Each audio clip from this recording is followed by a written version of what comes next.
بهداية من فضل ربي يكسو الجمال ربوع قلبي.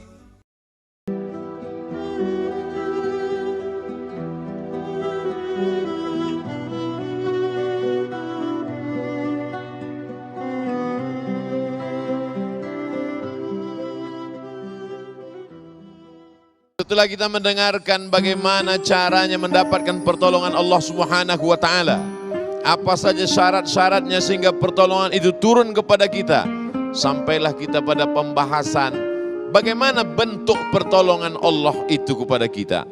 Apakah bentuk pertolongan itu dalam bentuk fisik?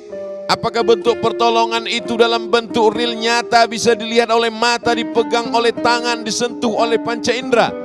Maka sesungguhnya pertolongan Allah yang pertama itu bentuknya batin, intern, di dalam diri manusia itu diberikan Allah Subhanahu wa Ta'ala pertolongan, kekuatan, sehingga ketakutannya hilang, dicabut Allah Ta'ala rasa takut dalam hatinya, sehingga takutnya habis hanya untuk Allah semata. Ini bentuk pertolongan pertama yang diberikan Allah Subhanahu wa Ta'ala kepada para nabi, kepada para sahabat. Ketika Sayyidina Abu Bakar Siddiq bersama dengan Sayyidina Maulana Muhammad sallallahu alaihi wasallam berada di Jabal Thur, ketika mereka akan hijrah dari kota Makkah Al-Mukarramah menuju Yathrib yang berubah menjadi Al-Madinah Al-Munawwarah. Lalu kemudian saat itu Abu Bakar merasa ketakutan, datang rasa takutnya. Lalu apa kata Nabi Muhammad SAW? Ma dhannuka bisnaini, kalau kau sangka ya Abu Bakar, kalau kau sangka kita di sini berdua, fallahu salisuhuma, maka sesungguhnya Allah ada di antara kita. Innallaha ma'ana. Dalam Al-Quran kisah ini diceritakan. Idhuma fil ghari, ketika mereka berdua di dalam gua. Idh yaqulu li sahibihi, ketika berkata dia kepada sahabatnya, la tahzan, jangan takut, jangan cemas, jangan galau, jangan merasa engkau sendiri. Innallaha ma'ana, Allah bersama kita. Ini pertolongan yang pertama. Karena ketika orang dalam keadaan takut, cemas, ngeri, galau, kata pepatah Melayu, kalau sudah hanyut di tengah sungai, rumput yang lapuk pun akan ditarik. Jangankan bambu yang kokoh, jangankan batang kayu yang kuat, rumput yang lapuk pun akan ditarik. Kenapa? Karena orang dalam ketakutan. Hari ini orang takut. Kemana dia menggantungkan dirinya? Kepada jampi-jampi dukun. Hari ini orang dalam keadaan takut. Kemana dia menggantungkan harapannya? Meminta kepada jin, meminta kepada setan. Maka ketika Allah menurunkan pertolongan, dibuatnya hati itu hanya kokoh kepada Allah Subhanahu wa Ta'ala. Tidak ada satupun yang bisa menggoyahkannya, karena Allah yang sudah menolong dia. Maka kita selalu diajarkan doa, ya muqallibal qulub, engkau yang membolak-balikkan hati, sabbit qalbi, kokohkan hatiku, ala dinik, dalam agamamu, wa ala ta'atik, dalam ketaatan kepadamu.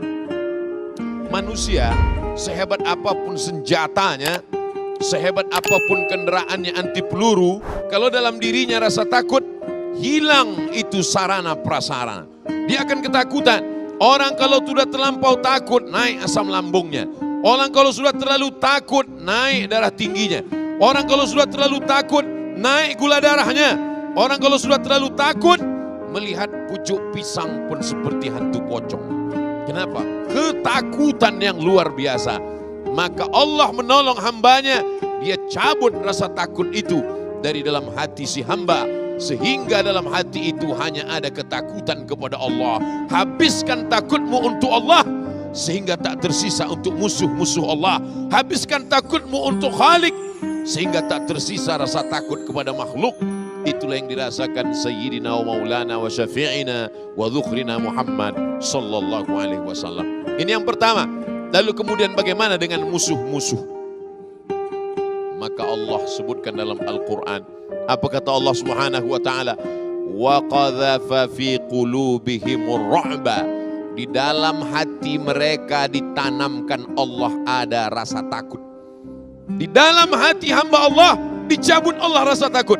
Ala inna awliya Allah, ketahuilah wali-wali Allah, penolong agama Allah, la khaufun alaihim, tak lagi ada rasa takut, walahum yahzanun, tak lagi ada rasa sedih, tak lagi ada gundah gulana.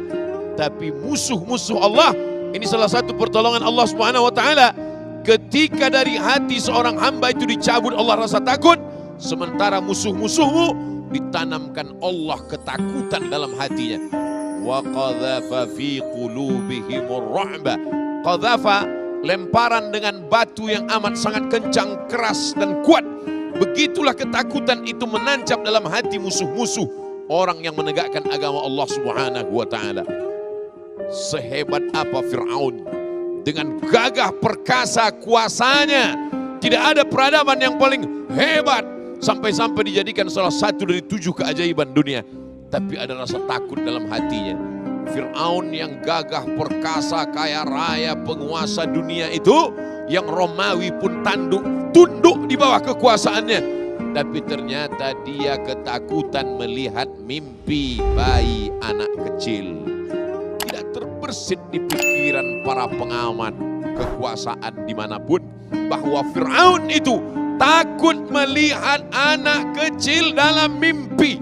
Begitu dia terbangun, dia langsung kumpulkan para penasehatnya. Dia katakan, malam tadi aku bermimpi melihat ada sesosok bayi. Anak kecil itu menarik mahkota dari kepalaku.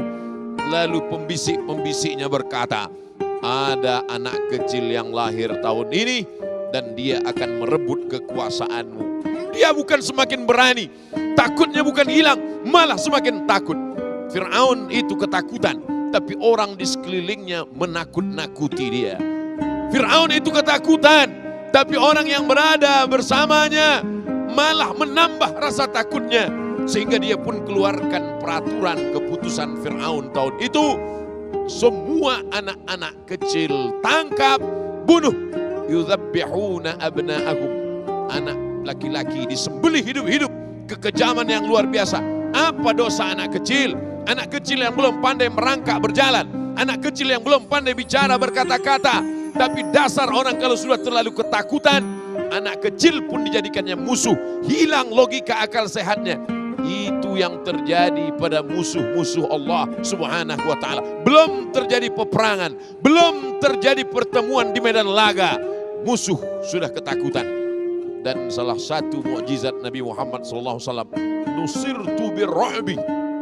Nusirtu, aku ditolong Allah Subhanahu wa ta'ala birru'bi, dengan rasa takut dalam hati musuhku. Masirata syahrin, perjalanan 1 bulan. Kenapa Nabi mengatakan perjalanan 1 bulan? Ternyata setelah diteliti oleh para ulama hadis, posisi Nabi Muhammad SAW berada di kota Al-Madinah Al-Munawwarah, turun ke bawah Yaman, perjalanan 1 bulan, naik ke atas Mesir, perjalanan 1 bulan, ke kanan, perjalanan 1 bulan. Begitulah Allah menurunkan pertolongannya. Lalu kemudian bentuk yang ketiga, apa itu? Itastaghithuna rabbakum, ketika kamu meminta kepada Allah, fastajaba lakum, Allah kabulkan doa kamu. Anni mubiddukum bi alfim minal malaikati murdifin, kukirimkan bala tentara yang bersama dengan pasukan Muhammad SAW. Tidak bisa dilihat oleh mata manusia, tapi dia ada dan nyata. Musuh-musuh Allah melihat. Kami melihat pasukan begitu ramai dan banyak, padahal pasukan Nabi Muhammad SAW hanya beberapa ratus orang saja.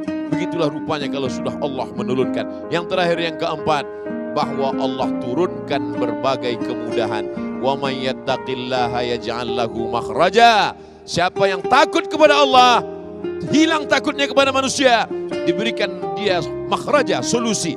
Wa yarzuqhu min haitsu la yahtasib, diberikan Allah rezeki dari jalan yang tidak disangka-sangka. Idza sa'alta fas'alillah, kalau kau minta, mintalah kepada Allah Subhanahu wa taala. Mintalah kepada Allah Subhanahu wa taala. Wa idza sta'anta, kalau minta tolonglah kepada Allah. Jangan minta tolong kepada setan. Ada orang yang minta tolong kepada setan, ada. Buka surat Al-Jin juz 29. Ya'udzuna birijalim minal jin. Ada sebagian manusia ini yang meminta tolong kepada jin, fazaduhum rahaqa, mereka semakin durhaka, semakin jauh dari Allah. Minta kepada jin, hai jin, datanglah, datanglah. Akhirnya jin datang, wani piro. Minta kepada jin. Rupanya jin itu tinggalnya di dalam ceret, diusap dia keluar. Jin yang sudah ratusan ribu tahun tidak mati-mati. Ada jin yang hidup ketika Kabil membunuh Habil. Saat Kabil membunuh Habil dia hidup sampai sekarang belum mati. Bayangkan itu. Laqtul Marjan, cerita tentang jin ditulis oleh Imam Jalaluddin Abdul Rahman As-Suyuti. Tapi jin itu jangan minta sama jin, minta sama Allah. Jin aja kalah sama manusia. Ada singgasana ratu perempuan, ratu yang sangat cantik. Siapa nama ratu itu? Bilqis. Makanya kadang ibu-ibu ketika anaknya sedang hamil, ya Allah, terpukau terpesona mendengar cerita Ratu Bilqis yang cantik, gantengnya Sulaiman menikah dengan dia. Katanya ingin punya anak gadis cantik seperti Bilqis. Nanti kalau anakku lahir dikasih nama Bilqis, cantik seperti Ratu Bilqis. Begitu anaknya lahir, tapi apa boleh buat, karena sudah ini ya tetap Bilqis juga. Nanti kalau singgah sana, Bilqis sudah di jalan nih. Bilqis gak lama lagi sampai nih ke istana Sulaiman. Sulaiman raja di raja. Orang barat menyebutnya King Solomon. Kita menyebutnya Nabi Sulaiman. Bahkan kabarnya ada penulis mengatakan kerajaan Sulaiman ini sampai ke Yogyakarta. Makanya di Jakarta disebut dengan Sleman. Biasa. Nabi Sulaiman berkata, Nabi Sulaiman ingin supaya Bilqis ketika sampai ke kerajaannya terpukau, terpesona. Kenapa? Tiba-tiba dia sampai ke kerajaan Sulaiman. Loh, kursiku kok sudah sampai duluan. Aku belum sampai, kursiku sudah sampai duluan. Sulaiman ingin membuat Bilqis kesan pertama begitu menggoda. Nah, hebatnya, romantisnya Nabi Sulaiman alaihissalam. Dia kumpulkan bala tentara. Ya ayyuhal mala'u, wahai pasukan bala tentara, ayyukum ya'tini bi'arsyiha, siapa yang bisa membawa singgasana Bilqis dari kerajaan Sabah ke Palestina, jauhnya 3000 km, 3 jam naik pesawat. Siapa yang sanggup membawa singgasana Bilqis dari kerajaan Sabah Yaman ke Palestina? Siapa yang sanggup? Qala ifritum minal jin, berkatalah jin ifrit. Jin ifrit angkat tangan. Sulaiman, saya yang akan memindahkan kursi Bilqis. Oke, berapa lama ente bisa? Sa'atika bihi, aku akan bawa kursi Bilqis dari Yaman ke Palestina. Qabla an taquma min maqamik, sebelum engkau tegak dari tempat dudukmu. Tegak dari tempat duduk 3 detik, 5 detik paling lama. 1, 2, 3, 4, 5 detik kursi sampai. Kalau tidak terkena osteoporosis. 5 detik Sulaiman, kursi Bilqis nyampai. Tapi Nabi Sulaiman rasa tidak puas. Dia ingin yang lebih cepat. Oke, kita simpan dulu yang 5 detik. Ada lagi yang lebih cepat? Datang seorang laki-laki, bukan jin, manusia. Namanya siapa? Asif bin Balkhiyah. Asif bin Balkhiyah. Sampai ke Bogor jadi Asif. Asif bin Balkhiyah. Apa kata dia? Ana atika bihi, aku sanggup memindahkan kursi Bilqis dari Yaman ke Palestina, dari kerajaan Sabah ke kerajaan Sulaiman. Oke, Asif, kamu bisa berapa lama? Qabla an yartadda ilaika tarfuk, sebelum matamu berkedip. Sampai. Mana yang lebih cepat? Tegak dari tempat duduk atau mata berkedip? Mata berkedip. Maka yang menang tender pemindahan proyek kursi Bilqis bukan jin. Jadi kalau ada hari ini orang minta sama jin, dia layaknya hidup 3000 tahun yang lalu. Jin, tolong aku jin. Kata jin, kami udah kalah tender 3000 tahun yang lalu. Pemindahan kursi Bilqis saja kami kalah, bro. Ente malah mau minta sama kami. Kata jin yang sadar. Tapi yang diminta jin goblok, yang minta orang yang sama. Makanya jin goblok ketemu orang goblok, ya itu hasilnya. Minta tolong kepada Allah.